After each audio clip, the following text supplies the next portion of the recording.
नमस्कार, मेरा नाम वंदना सक्सेना है। मैं एक स्कूल की प्रिंसिपल, लीडरशिप ट्रेनर और एक एजुकेटर हूँ।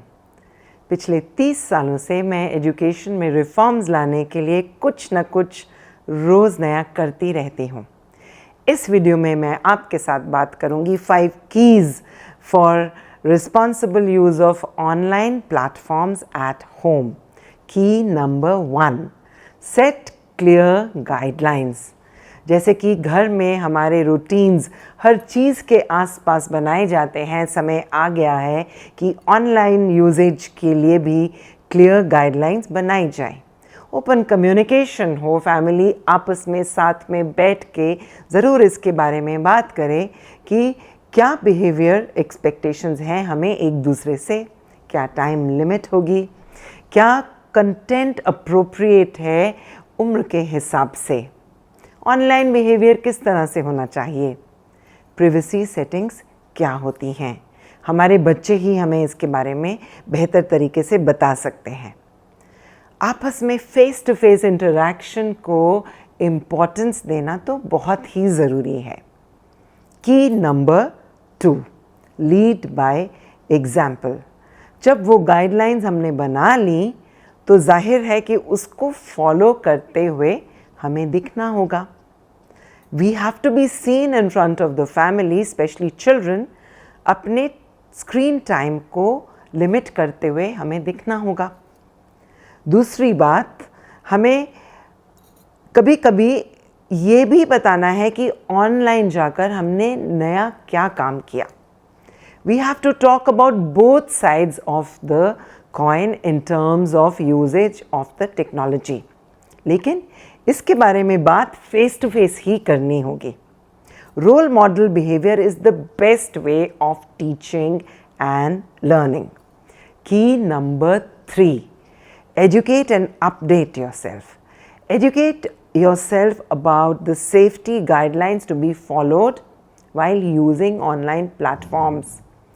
साइबर बुलिंग के बारे में ज़रूर जानिए, इसके बारे में आपस में डिस्कशन कीजिए।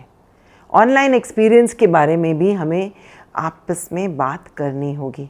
क्या हमने कभी ऑनलाइन बुलिंग एक्सपीरियंस फेस किया है? उस समय क्या सपोर्ट अवेलेबल है? क्या गाइडलाइंस हमें फॉलो करनी चाहिए? कोई स्ट्रेंजर आपके साथ आकर किस हद तक ऑनलाइन बुलिंग के माध्यम से आपकी लाइफ को इन्फ्लुएंस कर सकता है, उसके बारे में बात करनी बहुत ज़रूरी है। ऑनलाइन रिलेशनशिप्स किस हद तक जा सकती हैं और उनकी नेचर कितनी सुपरफिशियल हो सकती है, इसके बारे में बच्चों को जानना बहुत ज़रूरी है। वर्क रिलेशनशिप्स किस तरह से काम करती हैं and what is the protocol to be followed online, इसके बारे में भी बात करना बहुत ही ज़रूरी है। अपने आप को अपडेट करना, इसके लिए हम टेक एक्सपर्ट से बातचीत कर सकते हैं। कभी कभी फैमिली में उनको इनवाइट कर सकते हैं ताकि as a family we should be updated in this field. Key number 4, use parental controls. आज के टाइम में ब्राउज़र्स पे, टूल्स पे, डिवाइसेस पे और ऐप्स पे ये ऑप्शन आपको ज़रूर मिलेगी जिसमें आप करेक्ट अप्रोप्रिएट कंटेंट की यूजेज बच्चे के लिए इनकरेज कर सकते हैं। उसको यूज़ करने के लिए अपने आप को एजुकेट भी कीजिए, जानिए और उस राइट को एक्सरसाइज ज़रूर कीजिए। अगर बच्चे आपके सामने थोड़ा ड्रामा करते हैं कि आपने उनकी प्राइवेसी में इंट्रूड किया ये करके, तो so be it. And last but not the least and the most important, don't forget की number 5, which is engage in digital detox. Detox का तो आजकल ज़माना ही है। Excessive use of online platform definitely is toxic for the family, for health and relationships. तो हमें करना ये होगा कि we have to establish routines. For example, meal times can be a digital detox. किसी समय वीकेंड पे आप एक और एक्टिविटीज़ में इंडल्ज कर सकते हैं जिसके लिए डिवाइसेस की कोई ज़रूरत नहीं है.